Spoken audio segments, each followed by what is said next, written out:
الحمد لله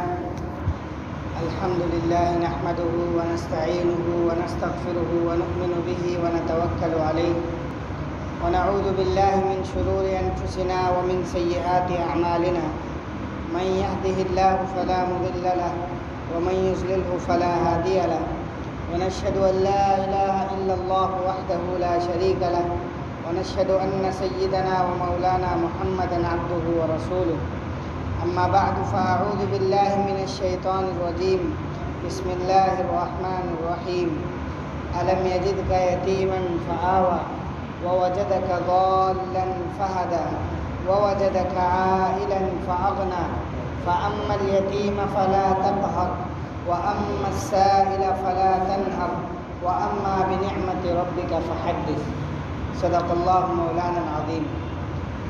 محترم بزرگ و دوستو، اللہ رب العزت کا ہم سب پر بہت ہی بڑا انعام و اکرام اور احسان ہے کہ اللہ تعالیٰ نے ہم سب کو قرآن پاک کی تفسیر کی چوتھی کڑی کا حصہ بنایا۔ اس میں ہم کچھ خاص احکام اور پیغامات جو اللہ رب العزت نے دوسری وحی میں کچھ باتوں کا تذکرہ فرمایا جو پوری امت کے لیے، پوری قوم کے لیے ہدایت اور رہنمائی کا ذریعہ ہے۔ اس سے پہلے ہم ایک بات سمجھ لیں، اور وہ واضح بات ہے اور وہ بہت سارے اعتراضات کا اپنے آپ میں ایک جواب بھی ہے۔ قرآن پاک میں جو وحی اتاری گئی ہے، ہم نے پہلے دن یہ بتلایا تھا کہ اللہ رب العزت نے اس ترتیب سے وحی نہیں اتاری جو آج ہمارے سامنے قرآن موجود ہے۔ پہلا پارہ، دوسرا پارہ، تیسرا، چوتھا، پانچواں اور 30ویں پارے تک یہ ترتیب نہیں تھی۔ ہم نے بتایا تھا کہ حسب ضرورت کے مطابق، تقاضوں کے مطابق جتنی آیتوں کی، جتنے احکامات کی ضرورت ہوتی تھی اتنے ہی احکامات اتارے جاتے تھے۔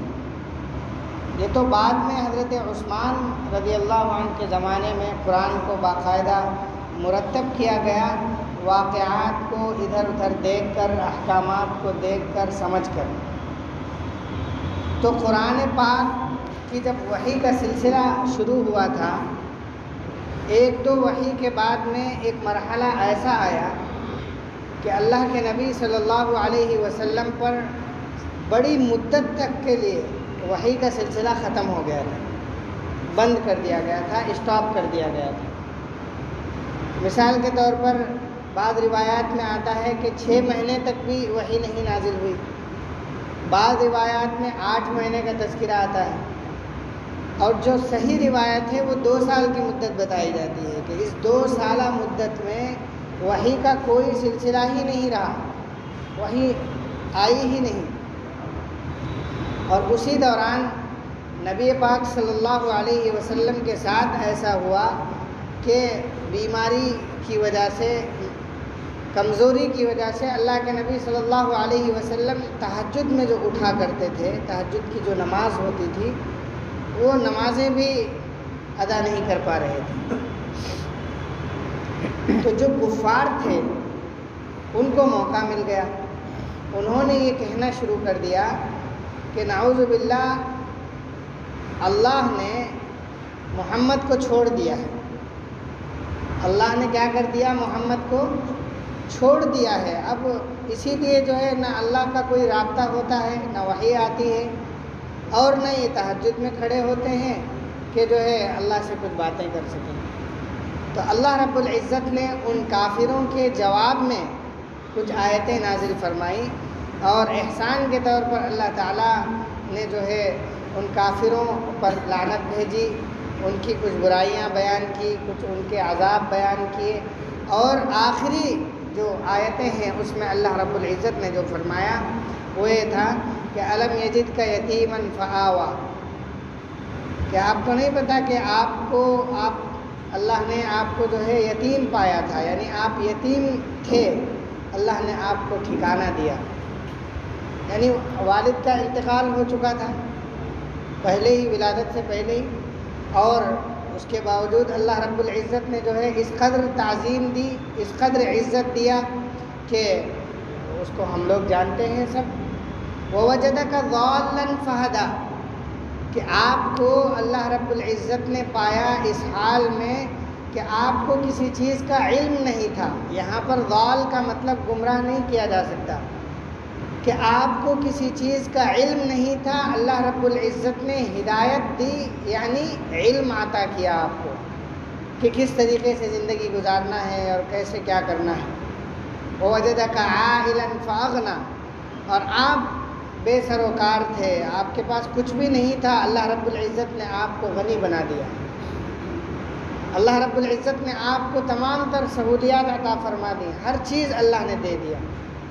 اس کے بعد میں اللہ تعالیٰ 3 ایسے احکامات، ایسے پیغامات جو نبی پاک صلی اللہ علیہ وسلم کو بتا رہے ہیں، اور وہی پیغامات اللہ کے نبی کے واسطے سے پوری امت کو دے رہے ہیں، جن کا تذکرہ ہم آج کریں گے. اور وہ ہیں سورۃ الضحیٰ کی آخر کی 3 آیتیں، جس میں اللہ رب العزت فرماتے ہیں فَأَمَّا الْيَتِيمَ فَلَا تَقْهَرْ وَأَمَّا السَّائِلَ فَلَا تَنْهَرْ وَأَمَّا بِنِعْمَةِ رَبِّكَ فَحَدِّثْ. یہ 3 آیتیں ہیں. ان 3 آیتوں میں اللہ رب العزت نے جس اہمیت کے ساتھ اور جس انداز میں زور لگا کر 3 احکامات بیان کیے ہیں، وہ دراصل پوری قوم کے لیے ہیں. اللہ تعالیٰ فرماتے ہیں فَأَمَّا الْيَتِيمَ فَلَا تَقْهَرْ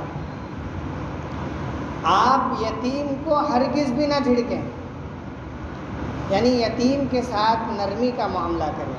یتیم کہلاتے ہیں بلوغت سے پہلے، بچپن میں جن کے ماں باپ، جن کے والد کا انتقال ہو جائے، ان کو یتیم کہا جاتا ہے. تو وہ چونکہ اس کے اوپر ایک سایہ عاطفت اور ایک بہت بڑا سایہ جو شفقت کا ہوتا ہے، ہمدردی کا ہوتا ہے، وہ اس سے ختم ہو چکا ہوتا ہے. تو اب اس کے بارے میں اللہ نے شفقت کے طور پر یہ فرمایا کہ کوئی بھی شخص، کسی کو یہ اجازت نہیں ہے کہ وہ اسلام میں رہتے ہوئے، اپنے آپ کو مسلمان کہتے ہوئے، اللہ کے نبی کا تابع دار کہتے ہوئے، وہ یتیم کو ہرگز جھڑک نہیں سکتا ہے. ایک دوسری قرآن پاک کی آیت سورہ نساء کے شروع میں ہے. اس کا مفہوم یہ ہے کہ وہ لوگ جو یتیم کے مال کو بلا کسی حساب و کتاب کے خرچ کرتے ہیں، وہ اپنے پیٹ میں آگ کو کھاتے ہیں. الذین یأکلون اموال الیتامی ظلما انما یأکلون فی بطونہم نارا. یہ آیت ہے قرآن کی. وہ لوگ جو یتیموں کے مال کو ظلماً، یعنی ظلم کا مطلب ہے بلا کسی ضرورت کے، یا پھر اس میں یہ بھی مفہوم آ جاتا ہے جبر کے ساتھ، زبردستی اگر کوئی خرچ کر رہا ہے تو یأکلون فی بطونہم نارا، وہ اپنے پیٹوں میں آگ کو کھا رہے ہیں. یعنی وَسَيَصْلَوْنَ سَعِيرًا، ان کو آخرت میں جہنم میں داخل کیا جائے گا.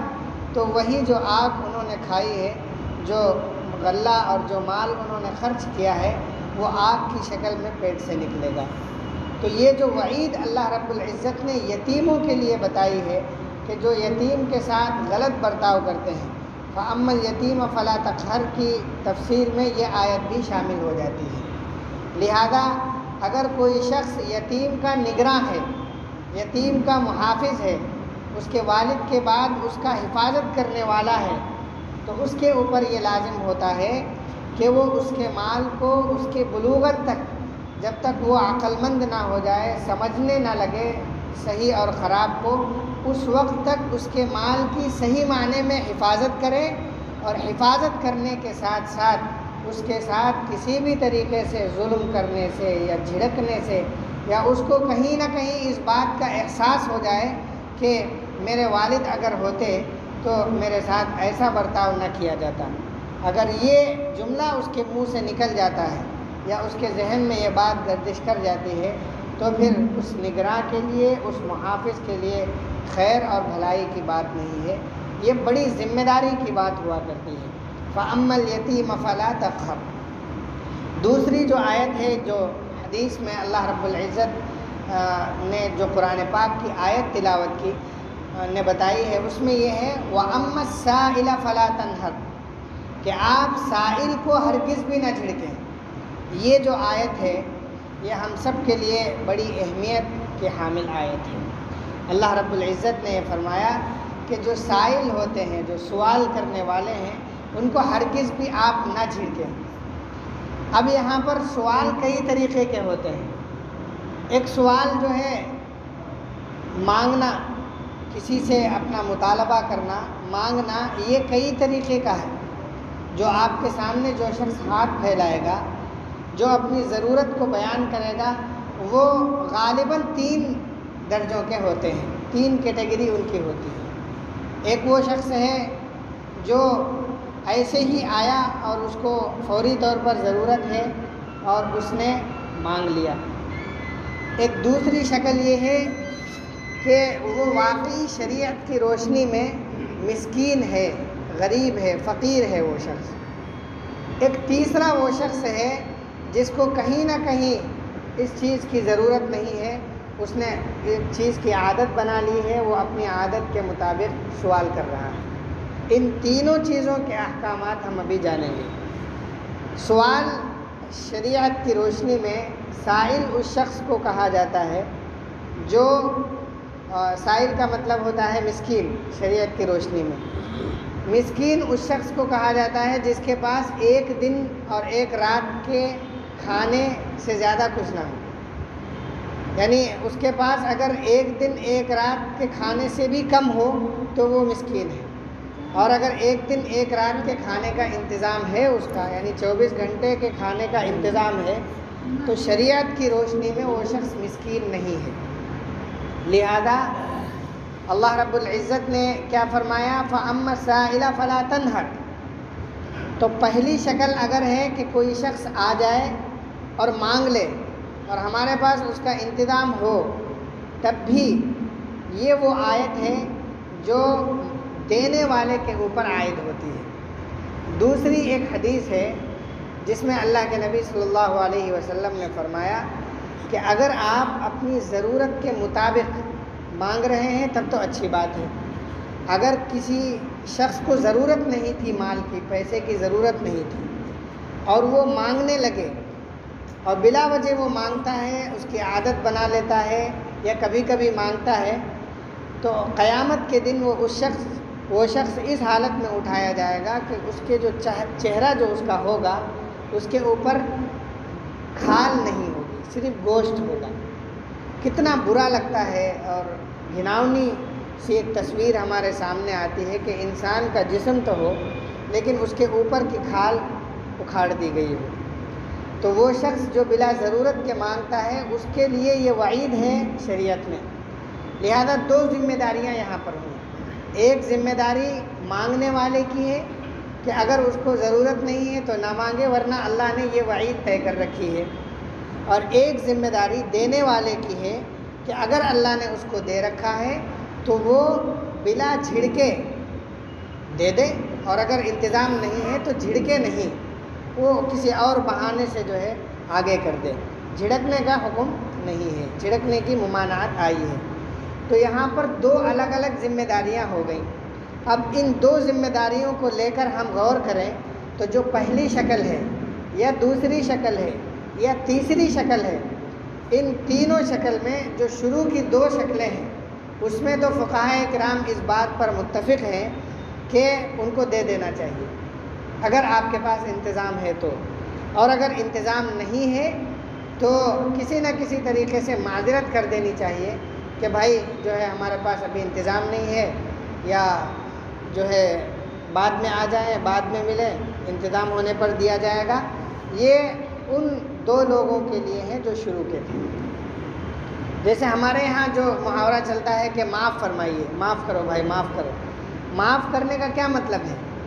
معافی تو اس وقت ہوتی ہے نا جب کسی کے اوپر ظلم کیا جائے، کسی کو تکلیف دی جائے، تب اس سے معافی مانگی جاتی ہے۔ یہاں پر معاف کرنے کا کیا مطلب ہے؟ یہاں پر معاف کرنے کا مطلب یہی ہے، علماء کرام نے اسی لیے اس جملے کو طے کیا کہ ہماری ذمہ داری یہ تھی کہ آپ کو دے دیں ہم، لیکن اب ہمارے پاس اس کا انتظام نہیں ہے، اس لیے ہم اپنی ذمہ داری کو ادا نہیں کر پائے، لہذا آپ ہمیں معاف فرما دیں۔ یہ ہے کہ ذمہ داری تھی ہماری آپ کو دینا، لیکن انتظام نہیں، اس لیے ہم نہیں دے پا رہے ہیں، اپنی ذمہ داری سے قاصر ہیں، لہذا آپ ہمیں معاف فرما دیجیے۔ لیکن جو تیسری شکل ہے، جو کاروباری ہیں اسی لائن کے، جنہوں نے عادت بنا لی ہے کہ وہ مانگنا ہی ہے ان کو، اور وہ کوئی اچھا کام نہیں کریں گے، کاروبار نہیں کریں گے، وہ کوئی محنت کا کام نہیں کریں گے اور اپنے روزی روٹی کا کوئی ذریعہ نہیں بنائیں گے، صرف مانگنا ہے ان کو اگر، تو فقہائے کرام اس بات پر متفق ہے کہ ان کو دینا گناہ ہے، ان کو دینا گناہ ہے۔ صریح عبارتیں موجود ہیں کہ ایسے تیسرے شخص کے بھکاری کو، فقیر کو دینا یہ گناہ ہوتا ہے۔ بہت سارے لوگ سوال کرتے ہیں، ہم سے تو بہت سارے لوگوں نے کئی مرتبہ سوال کیا کہ ایسے لوگوں کو دینا کیسا ہے، تو یہی جواب ہے کہ اگر ان کے بارے میں یہ طے ہو جائے کہ یہ جو ہے ان کا کاروبار ہے اور یہ کوئی کام نہیں کرتے، یہ ان کی عادت ہے اور یہ اچھے خاصے مالک ہیں، ہم نے تو سنا کہ بہت سارے لوگ جو ہے مانگ مانگ کر کھیت خریدتے ہیں، تو اگر ایسا ہے تو ان کو دینا گناہ اس لیے ہے کہ یہ جو غلط چیز ہے اس پر ان کی ممانعت ہے، ان کی معاونت ہے، کہ وہ مانگتے ہیں جبکہ ان کو اس کی اجازت نہیں ہے مانگنے کی، اور ہم ان کو 2 4 5 روپے دے کر ان کی مدد کر رہے ہیں کہ آپ جو کر رہے ہیں وہ اچھا کر رہے ہیں، لہذا آپ اسی کام میں لگے رہو۔ تو معاونت علی المعصیہ یعنی برے چیز پر معاونت کرنا، مدد کرنا، یہ اسی طرح ہے جیسے گویا وہ بھی گناہ کر رہا ہے، گنہگار کی مدد کرنا بھی گناہ ہے۔ لہذا یہ خیال رکھیں کہ اللہ رب العزت نے جو حکم دیا ہے اس کی 3 شکلیں ہم نے بتائی۔ شروع کی 2 شکلیں کہ جو کبھی کبھی ایسے ہی مانگ لے، دوسری یہ شکل ہے کہ واقعی اس کو ضرورت ہے تو وہاں پر دینا چاہیے، اگر دے دیں تو بہت اچھا، اور اگر نہ دیں تو پھر ان کو جو ہے معذرت کر دیں، اور اگر تیسری شکل ہے تو وہاں پر دینا منع ہے۔ لیکن ضروری جو سب سے اہم بات ہے، بہر صورت تینوں شکلوں میں فلا تنہر والی آتی ہے کہ خدا نخواستہ ہم ہرگز اس بات کے عادی نہ بنیں کہ ہم کسی کو جھڑکیں، کسی کو ہم ڈانٹیں، ڈپٹیں، برا بھلا کہیں، اس کی ہمیں اجازت نہیں ہے۔ قرآن میں صریح اللہ رب العزت نے فرمایا کہ آپ ہرگز اس کو جھڑک نہیں سکتے، آپ اس کو بلا بدتر اور برا بھلا نہیں کہہ سکتے، آپ اس کو بٹھا کر سمجھا سکتے ہیں کہ آپ کچھ کام کر لیجئے، اچھا رہے گا، بہتر رہے گا، لیکن آپ اس کو دل شکنی والے جملے اور غلط باتیں ہرگز نہیں کر سکتے۔ یہ بات یاد رکھیے کہ اگر اللہ نے آپ کو دیا ہے تو اللہ اس بات پر بھی قادر ہے کہ آپ سے لے بھی سکتے ہیں۔ وہ ایسے ہزاروں واقعات تاریخ میں ہم سب پڑھتے ہیں اور سنتے ہیں کہ ایک شخص جو دینے والا تھا وہ لمحوں میں جو ہے وہ شخص مانگنے والا بن گیا، اور جو مانگنے والا تھا اللہ نے اس کو اتنا عطا کر دیا کہ وہ شخص دینے والا بن گیا۔ یہ اللہ کے ہاتھ کی کن فیکن صرف 2 جملے اور یہ لمحے بھر کی بات ہے، اللہ تعالیٰ جو چاہیں وہ کر سکتے ہیں۔ تو یہ تھی اس آیت کی تفسیر اور اس کی تفصیل۔ اس میں ایک سوال کا ایک تیسرا مطلب بھی ہوتا ہے، وہ یہ ہے کہ سوال علمی بھی ہوتا ہے اور مشورتی بھی ہوتا ہے، یعنی کوئی شخص آپ سے سوال کرے کسی مشورے کا، کوئی مشورہ آپ سے مانگ رہا ہے کہ مجھے یہ کام کرنا ہے، یہ کام کیسا رہے گا، یہ بھی سوال کے دائرے میں ہی آتا ہے، سائل کے دائرے میں ہی آتا ہے جو شخص مشورہ چاہ رہا ہے۔ یہاں پر بھی یہی بات ہے کہ اگر اللہ نے آپ کو عقل دی ہے، تجربہ دیا ہے، آپ کے اندر وہ صلاحیت ہے کہ آپ اس کے مسئلے کا حل کر سکتے ہیں، تو آپ اس مسئلے کا حل کر دیں، آپ اس کو صحیح مشورہ دے دیں۔ لیکن آپ کو اس بات کی کہیں بھی اجازت نہیں ہے کہ آپ اس کو جھڑکیں، آپ اس کو غلط سلط کہیں، آپ اس کو الٹا سیدھا کہیں کہ پوچھنے آ جاتے ہو، کچھ وقت کا یہی نہیں ہے تمہارے اندر، اور یہ سب ہم تمہارے نوکر تھوڑی ہیں جو ہر وقت بتاتے رہیں گے۔ یہ جو غلط جملے ہوتے ہیں مشورے کے اور مشیر کے، یہ انتہائی غلط چیزیں ہیں، اور یہ سب اسی آیت کے دائرے میں آتے ہیں۔ لہذا ہم اپنی زندگیوں میں ان 3 باتوں کا خیال رکھیں کہ کہیں نہ کہیں جو شخص ہمارے سامنے سائل بن کر آ رہا ہے اس کو کسی بھی صورت میں ہم نہ جھڑکیں۔ حتیٰ کہ احادیث میں اور اس کی تفسیر میں، حواشی میں، کتابوں میں لکھا ہوا ہے کہ میاں بیوی کے درمیان جو مانگنے کی جو رواج ہیں، جو مانگنے کے جو عادتیں ہیں روزانہ کی کہ یہ چیز اٹھا دیں، وہ چیز اٹھا دیں، اس میں بھی سائل کی حیثیت ہوتی ہے اور ایک مسئول کی حیثیت ہوتی ہے۔ یہاں پر بھی جھڑکنے کی ممانعت نہیں ہے، یہ ایک اعلیٰ درجے کی ایک تقوی کی بات ہے۔ تو یہ سب باتیں ہم نے آج سمجھا۔ اس کے بعد میں جو آخری آیت ہے اللہ رب العزت فرماتے ہیں وَأَمَّا بِنِعْمَةِ رَبِّكَ فَحَدِّثْ، کہ آپ اپنے رب کی نعمتوں کو بیان کریں۔ یعنی حدیث میں کہا جاتا ہے تحدیث بالنعمہ، یعنی اللہ کی نعمتوں کو بتلانا۔ اللہ رب العزت فرماتے ہیں اگر اللہ نے آپ کو کوئی کوالٹی دی ہے، کچھ اچھی چیزیں اگر اللہ نے آپ کو دی ہے، کوئی صلاحیت دی ہے یا پیسہ دیا ہے یا آپ کے اندر کوئی چیز اللہ نے ودیعت رکھی ہے، تو آپ اس کو لوگوں کے سامنے بیان کریں۔ فحدث، آپ لوگوں کے سامنے بیان کریں، لیکن یہ بیان کرنا دو طریقوں سے ہو سکتا ہے۔ ایک فخر و مباحات کے طور پر کہ فخریہ ہم بیان کر رہے ہیں کہ ہمارے پاس اتنا مال ہے، یہ ہمارے پاس جگہیں ہیں، وہ ہماری بلڈنگ ہے، یہ ہمارا فلاں ہے اور فلاں ہے، یہ اپنی بڑائی کے لیے اگر آپ بیان کر رہے ہیں تو اس کی اجازت نہیں ہے۔ اور اگر آپ اللہ کی نعمت کو بتلانے کے لیے اور اللہ کے شکر گزار بندے کے طور پر آپ کسی بات کو بیان کر رہے ہیں کہ بھئی اللہ کا احسان ہے، اللہ کا شکر ہے، ہمارے اعمال اس لائق نہیں کہ ہم خود جو ہے ہم کو یہ چیز دی جاتی، ہم اس گھر کے مالک ہوتے یا یہ گاڑی ہمارے پاس ہوتی یا یہ جائیدادیں ہمارے پاس ہوتی، لیکن یہ اللہ کا احسان ہے کہ اللہ تعالیٰ نے جو ہے ہم کو دیا، تو یہ اللہ کے شکر کے طور پر ہے۔ اور یہ تحدیث بالنعمت ہے کہ اللہ نے دیا ہے تو اس کا ظہور بھی ہونا چاہیے۔ مثال کے طور پر ہمارے ہاں ایسا ہوتا ہے کہ وہ شخص تو بڑا مالدار ہے، بہت مالدار شخص ہے، اللہ نے اس کو لاکھوں اور کروڑوں روپے دے رکھے ہیں، لیکن اس کے جو کپڑے پہننے کا یا اٹھنے بیٹھنے کا جو نظام ہے وہ انتہائی بدتر ہے۔ گھٹیا کوالٹی کے کپڑے پہنتا ہے اور گھٹیا چیزیں استعمال کرتا ہے، تو یہ نعمت کے خلاف چیزیں ہیں۔ یہ وہ چیزیں ہیں جس سے اللہ کی نعمت کا ظہور نہیں ہوتا۔ وہ ساری چیزیں قارون کا خزانہ ہی بن رہی ہیں، بس اس سے زیادہ کچھ نہیں۔ اگر اللہ نے آپ کو دیا ہے اور آپ جو ہے اچھے کپڑے پہن سکتے ہیں اور اچھی خوشبو استعمال کر سکتے ہیں، اچھے گھر میں رہ سکتے ہیں اور اس پر اللہ کی تعریف بیان کر سکتے ہیں، تو آپ کو کرنا چاہیے۔ اگر آپ نہیں کر رہے ہیں، اللہ نے دیا ہے اس کے باوجود، تو یہ چیز تحدیث بالنعمت کے خلاف ہے اور اللہ کے یہاں اس کا مواخذہ ہوگا۔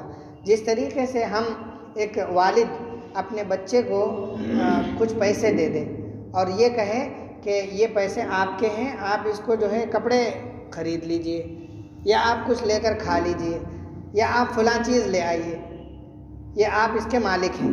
اگر وہ بچہ، وہ اولاد اس چیز کو اس چیز میں استعمال نہ کرے تو آپ کو تکلیف ہوگی نہیں ہوگی؟ غصہ آئے گا نہیں آئے گا کہ بھئی ہم نے دیا تھا آپ کو اس کام کے لیے، آپ نے اس کو استعمال نہیں کیا، ضائع کر دیا، یا آپ رکھے پڑے ہوئے ہو، اس کو کیا ضرورت ہے رکھنے کی؟ یہی معاملہ ہے نظام الہی کا بھی۔ اللہ نے اگر دیا ہے آپ کو تو اس کو استعمال کرنا ہے۔ اگر اللہ نے آپ کو دیا ہے کہ آپ اچھا کھانا کھا سکتے ہیں تو آپ بالکل کھائیں، اور اس کھانے سے جو حصہ غربا کا بنتا ہے، فقراء کا بنتا ہے، مساکین کا بنتا ہے، ان کا حصہ نکال کر آپ چاہے جتنا اچھا کھائیں۔ لوگ کہتے ہیں کہ جو ہے اچھا کھانا فضول خرچی میں آتا ہے، ایسا ہرگز نہیں ہے۔ اچھا کھانا یہ تحدیث بالنعمت کے طور پر اگر ہو، اگر نیت میں تحدیث بالنعمت ہو تو یہی چیز ہمارے لیے ثواب کا ذریعہ بن جاتی ہے۔ لہذا تحدیث بالنعمت کرنا ہے، اللہ رب العزت کو یہ چیز مطلوب ہے، اور اللہ تعالیٰ صاف کہہ رہے ہیں وَأَمَّا بِنِعْمَةِ رَبِّكَ فَحَدِّثْ۔ آپ اپنے رب کی نعمتوں کو لوگوں کے سامنے کھول کھول کر بیان کریں، بتلائیں کہ اللہ نے مجھے یہ دیا ہے اور میں اس پر اللہ کا شکر ادا کرتا ہوں، اللہ کی میں اس بات پر قدر کرتا ہوں، اللہ کا میں احسان مند ہوں کہ اللہ تعالیٰ نے مجھے یہ چیز دی۔ اور اس کا واحد طریقہ یہی ہے کہ جو چیز اللہ نے دی ہے اس کا صحیح استعمال ہو۔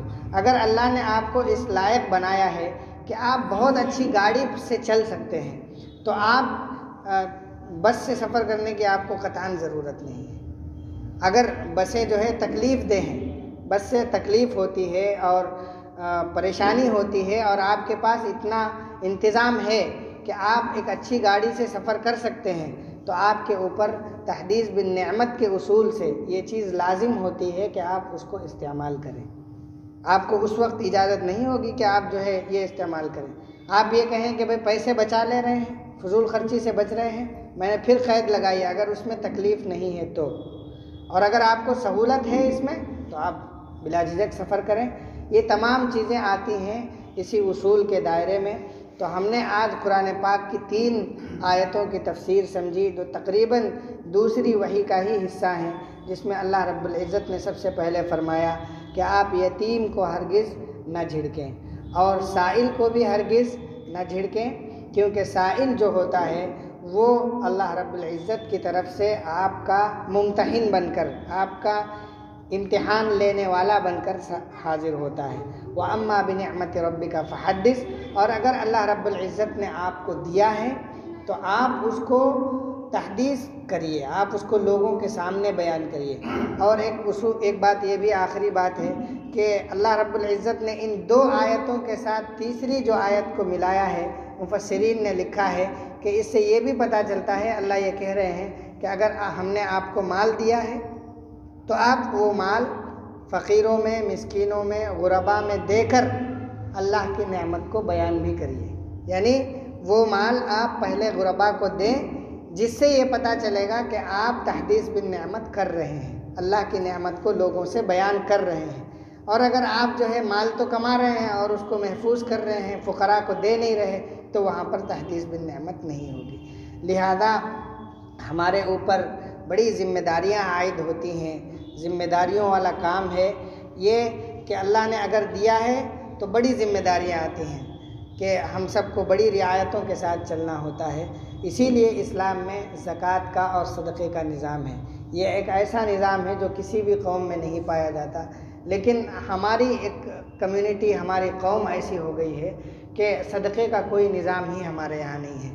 میں نے بہت سی مرتبہ سوچا اور ساتھیوں میں ایک تذکرہ بھی ہوا کہ ہم لوگ جو ہے اپنے اندر، چونکہ یہ تفسیر کی ایک مجلس ہے، اس میں ہم ایک چھوٹی سی بات کرتے ہیں کہ ہم سب کو معلوم ہے، حدیث کا ایک حصہ ہے الصدقۃ رد البلا، صدقہ یہ بلا کو ختم کرتا ہے، بلا کو ہٹاتا ہے۔